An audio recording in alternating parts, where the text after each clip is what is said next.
Have you fallen in love with the El Choco Red philodendron? Did you know that it's called the rubrijuvenile? Those velvety leaves in the front and the striking red in the back is something that a lot of people find very attractive about this plant. But if you want to know a bit more about what it's been like for me to be growing this plant for over a year now, stick around and let's chat about it.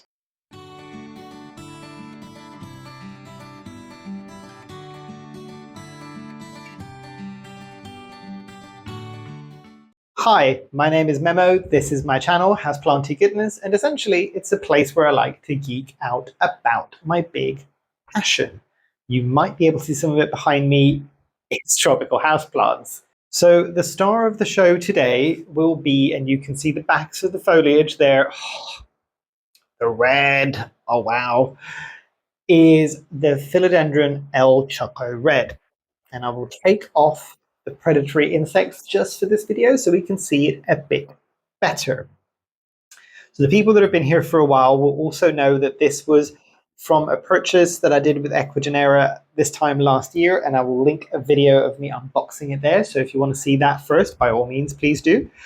But yeah, I think this is going to be one of the plants that people are going to want to know what it's been like a year later, because this has been a coveted plant for a lot of people for a very long period of time, and they are becoming a bit more available in recent years. But again, I'll talk about that in just a minute. Before we go any further, these are the ground rules for my review videos, and it's more for the people that are just joining for the first time before any kind of comments coming through going, ground rules.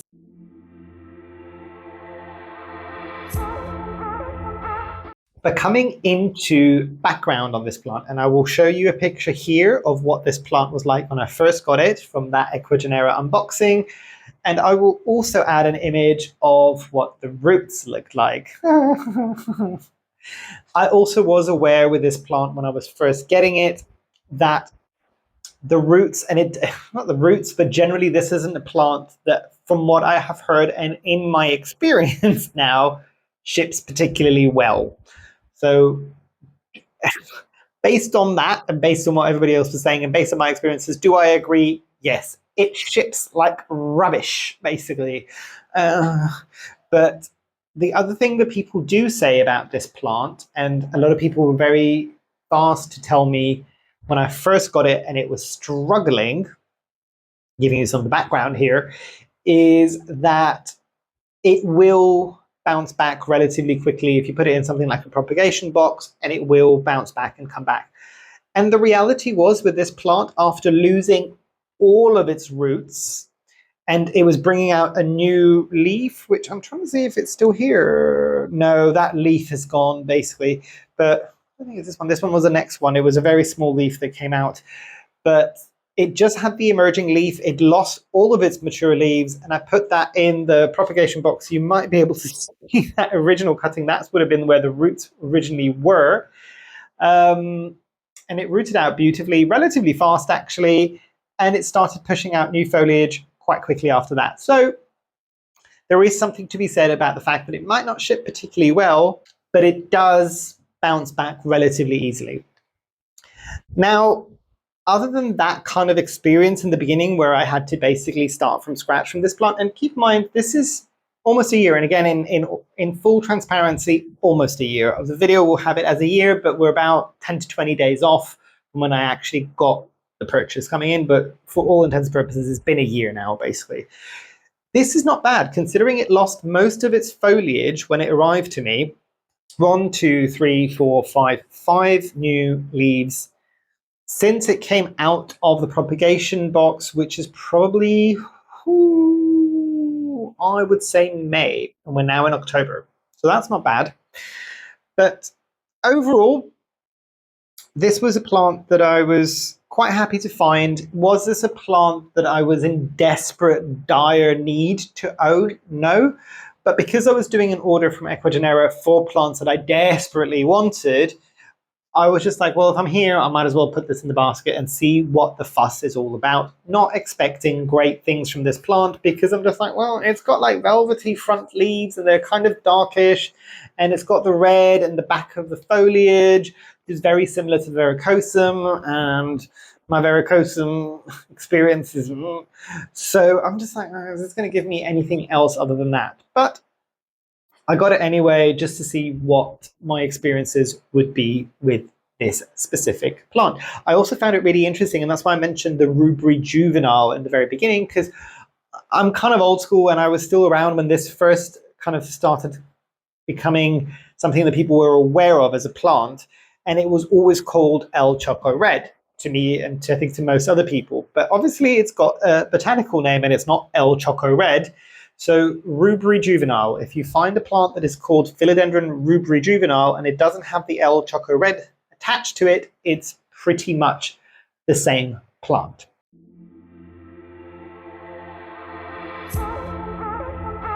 So coming into the first topic, which is a speed of growth. Gave you some of that indication in the beginning, basically, considering that this had pretty much no foliage or just the emerging leaf, and then it rooted out and came out into my space. Relatively fast grower. Have the leaves got any larger since then? Not particularly. You can see all the foliage is the same.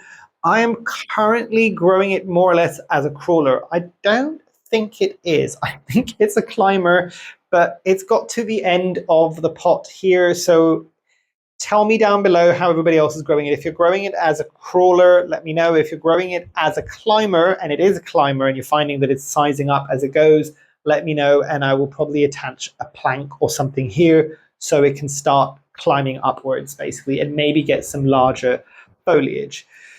But yeah, generally fast. I mean, look at the amount of foliage. I mean, I'll count 1, 2, 3, 4, 5 leaves again. And again, we were talking about this kind of like end of May is probably when I bought it out of the propagation box. So looking at June, July, August, September, 4 months, 5 leaves, about a leaf a month, roughly, basically, I would say. So it's not bad. Benchmarking that in my care, in my environment, if a golden pothos will usually bring out 2 to 3 leaves each month during the growing period on the one growing stem. So this is not bad, especially for a philodendron, especially for one that was struggling, and even one that is in semi-hydro. So yeah.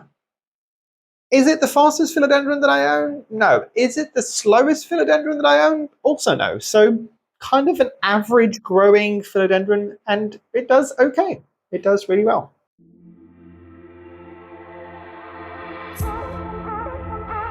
Coming into ease of propagation,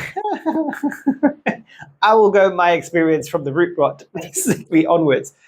I would imagine based on that alone, this is probably a relatively straightforward plant to propagate. As I said, I can only talk from the experience that I've had.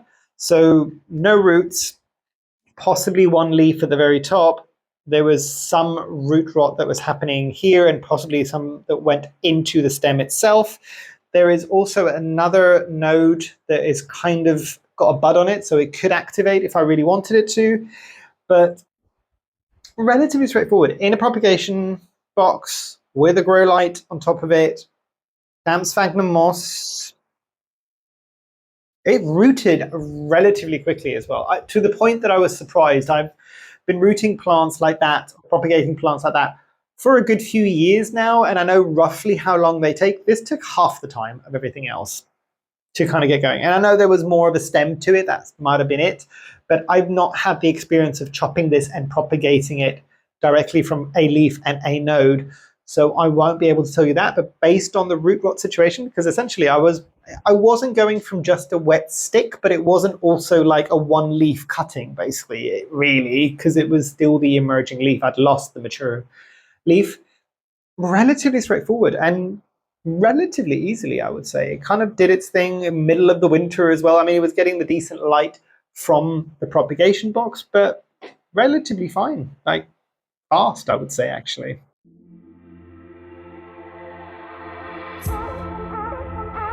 So availability with this one, and this is an interesting one because it's one, and I'm trying to remember now what I got it. I think I got it for mid to low mid double digits for a relatively established plant, even though the roots were gone by the time it arrived to me. I was also ordering these plants for the people that weren't around from the story from that original purchase. I had purchased end of August thinking those plants were going to arrive kind of sometime in September. They ended up arriving November time, basically. And by that point, it had got quite cold in the UK. So there was a lot of things against this plant, basically, when it came in. So the availability issue, I think, is also part of how it ships. I have never bought the El Choco Red from a local seller, so something that at least here in the UK would only maybe spend a day in transit at best to get to me. So I don't know in those situations if this plant ships relatively okay as long as it's packaged okay. I would imagine it probably would do. Most plants are, even the fussy ones. As long as the packaging is okay and it's not Arctic temperatures, it should come to you relatively okay. Would you lose a leaf or two? Maybe. Would you get some cosmetic damage on the leaves? Maybe. But you shouldn't, I don't think, get root rot. If you've had that experience yourself and you think it's different, do let me know down below, because I'd be very curious to see if did you buy your El Choco Red, if you've got it, from the same country that you are? Did you get it in relatively fast, like 1 or 2 days in shipping? Was it not particularly cold? How did it arrive to you? Did it skip a beat at that point? And the reason why I went through that long-winded story here is to say that the ones that I'm seeing still in the UK are considerably more expensive than the ones that I saw with places like Ecuagenera. But it might be for that reason, because if this plant doesn't ship particularly well from long distances or long time in the posts, people that are based within your location might charge a bit more for it to kind of say, well, you've got the best chance of getting a plant that's not going to skip a beat by getting it from me rather than getting it from further afield, so I will charge you a bit more. That kind of makes sense, to be fair dues with that one, because it's a bit like if you want something that isn't going to get knocked back and you're going to have to reroute it out. And note what I said in the previous section, that does happen relatively quickly, so it's not the end of the world. Yeah, I think that kind of makes sense. In terms of, has the price fluctuated a lot with this? As with most of the rare houseplants, yes, it has come down. When this first came to people's attentions, I think this was going for kind of mid towards low triple digits. The most expensive one I think that I have found in the UK, at least at the moment, is maybe on the high end of the double digits, just encroaching into very, very low treble digits, basically. So there is that to be said about this plant. But yeah, availability, it is more available. Do I think that this has got the potential to end up in plant stores from the nurseries in the Netherlands? Possibly. Again, it's going to be dependent on how it ships from there. Because as I said, this struggled from Ecuador to here, and then in the colder months, I get it. But if this was grown closer, so to the UK would be the Netherlands, to Europe probably be the Netherlands again, where it's something that could come from the grower within a day or two and go onto the shelves, and it's relatively affordable, yes, I think there's every chance that this might come out of more local, bigger growers to come out to the market. But again, I'm kind of, you're seeing me hesitate a bit with that. I don't know, because I'm making a lot of assumptions that if it's a shorter duration in packaging, it won't throw an almighty hissy fit. That might not be the case, basically. So we'll see. I would want to say that that's probably why it's not on the market in the way that I'm describing it yet. Maybe that is the case, that it will, even in short distances, it will struggle, but it might also be just because people want it, but maybe not that many people want it. Time will tell. Plants that I never thought were going to come out from like the Netherlands to here, like the Monstera obliqua Peru, for instance, and some of the bigger variegated allocations that I'm seeing coming onto the market now for much more affordable prices, might mean that we might see this very soon in plant stores. Do I think this is going to end up in box stores and supermarkets? Probably not, at least not anytime now, because I will chew my words with this if 6 years down the line we see this in the big supermarkets as well. Because that could happen depending on how many people love it. But yeah, I think prices come down. Will it become more available still? Probably. Is there as many people searching for this now as there was a couple of years ago? I don't think so. And I don't know whether or not it's just because people managed to get their hands on it.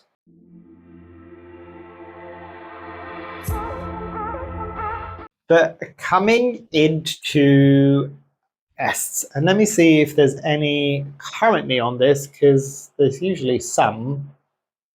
Possibly, I think that might be predators. Oh no, I don't know whether or not that's going to come up there. You might be able to see some of the speckling here.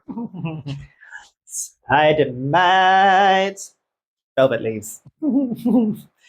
But the one thing I will say, and again, I will benchmark this against the verrucosum, who can also get spider mites, and the foliage is roughly, maybe this is slightly thicker than the verrucosum, actually, now feeling it. The verrucosum will get damage from spider mites super quickly. This one, those spider mites that I just showed you there have probably been there for like a good couple of weeks and they haven't really done that much damage. Will I spray this down and what do I treat this with? Normally I will do my neem oil solution, and it's not had any problems. I was a bit careful with it when I was first starting off to see if it was going to basically turn, because the neem oil solution sometimes with the velvet leaf plants, you might end up with mush. My experience, this one was able to take it quite well, actually. A lot of the times I will say with this, ooh, I think that was a thrip. But again, the thrips aren't really doing much damage on this, I don't think. Is it a thrip or is it? Maybe. So add thrips to that list, but again, I don't think it's doing any damage. I'm not seeing any of the scratchiness, basically. Regardless, if this has actually got thrips, this will be getting treated, and possibly isolated. But I'm pretty sure I've had thrips at some point this summer in here, and the satchels that we were talking about a moment ago, these ones are also predators for thrips. So those have been a godsend this summer, but you need to get them in early. But yeah, other than that, spider mites are the big thing. There's mealybugs all around my space at any given time. Has this ever had mealybugs? I don't think it has. So spider mites, and possibly keep an eye out for thrips. But again, as I said, there was at least 2 or 3, if they are thrips on there that I'm seeing, there is none of the tail kind of scratching into the leaf that you would get from thrips. So I'm just wondering whether or not they're there because they just happen to be there, but they're not as attracted to it. Is it thrips? It might also be springtails, because sometimes I can't always tell the difference. My eyesight is not what it used to be. But yeah, that's what I wanted to say about pests.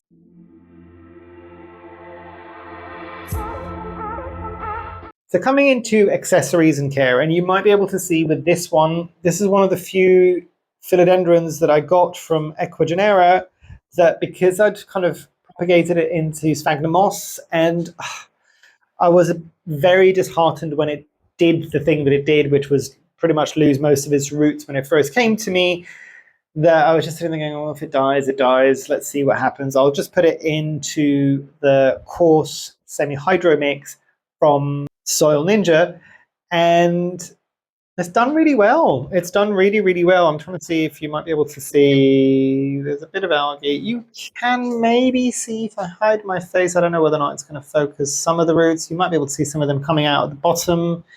But fine roots. And that would be why this philodendron will rot out quite quickly. So be very careful of that. And I am careful enough with this. This is one of those plants that I will let the semi-hydro mix go fully dry before watering it again. I have also never had a water reservoir for this plant, even in the summer. So that's my 2 cents of advice there, basically. Just make sure that this isn't sitting in water, even in semi-hydro. If you've had different experiences and you've got it in semi-hydro and you've got it in a water reservoir and I'm talking rubbish, do let me know. But yeah, it's been quite well in this. Does it need a support stick or a moss pole or a plank? I don't know. As I said in the beginning, this is kind of, for me, it's growing as a bit of a crawler, and it's a relatively compact crawler, which is what makes me think that it might actually be a climber. If it is a climber, yes, one of those would be a good option. If it isn't, then just grow it along the soil. Basically, it's done really, really well, and I'm pretty sure, has it rooted out in more places? Maybe, maybe not. I don't know. I think it's only rooted in from one place, and actually, if it was a crawler, usually you get it rooting in different places. So I am sure there's going to be a lot of you shouting at me in the comments going, no, it's a climber, what are you doing? And I will take your advice and put it up a poll, basically. But yeah, other than that, it doesn't need an awful lot of special care and attention. It's getting bright indirect light towards medium bright indirect light where it is. It's doing quite well. A lot of people will always say that the redness on the back of the leaves will fade as the leaf hardens off, but that's not the newest leaf. This is the newest leaf, so it's got the brightest red. This is the next previous leaf. There's a tiny bit of blush left on this one that you can see, and this is the oldest leaf. So it does stay, at least in my experience, for a while. The one thing I will say, the ones that have faded out, it was getting brighter light at that point, and I gave it slightly darker light conditions, and it's keeping the redness in the back of the leaves a bit more, and I do enjoy it. More so than I thought I was going to be fair. So this is one that did surprise me. Will I at some point soon be purchasing the Luxurians, the Philodendron Luxurians? Yes, because it's similar vibes, but it's got, I think, stronger veination on the foliage itself, so I'd like to see that. I thought this was the same as that, or I'd heard somewhere, and I'd kind of confused it in my head that it was the El Choco, whilst I was actually thinking of the Philodendron Luxurians, that it pretty much needs water all the time. So I'm just like, yeah, send me a hydro and put it into a water reservoir straight away because it's kind of needing that. And this is how this plant, which was already stressed and which already had probably got some root rot when I first got it, I just kind of like massacred it towards the end before I then had to propagate it to kind of get some new foliage on it. This isn't the same as that. I'm pretty sure it's the Luxurians, based on going back and seeing that. The Luxurians is the one that's very, very, very thirsty. This one is like most other philodendrons, so just make sure that it has a bit of a drying out period. Not fully dry, but and then you water it basically. But other than that, relatively non-fussy.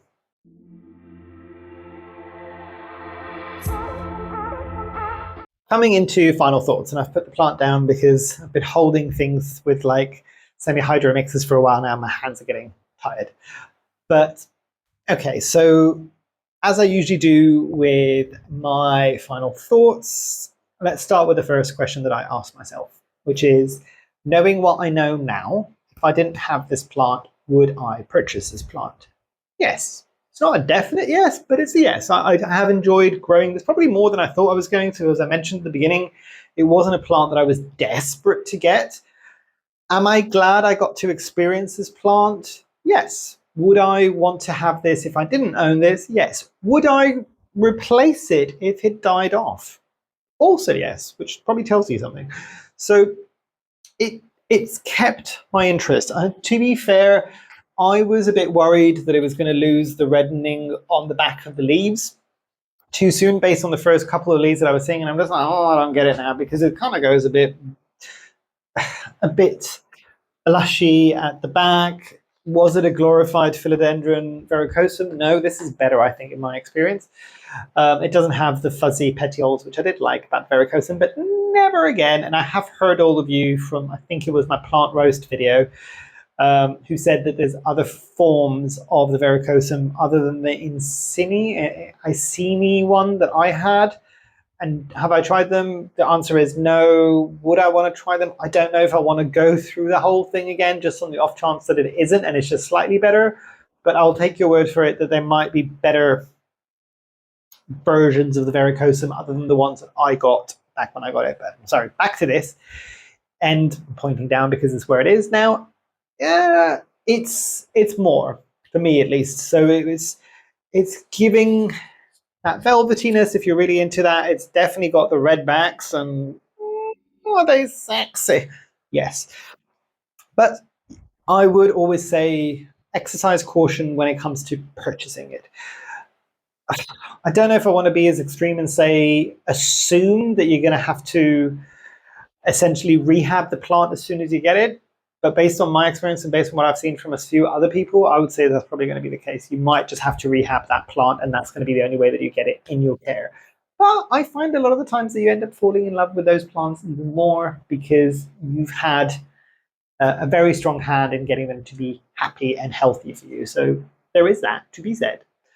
And in terms of scores for this plant, so 0, 1 being the worst, 10 being the best, where would I rank this?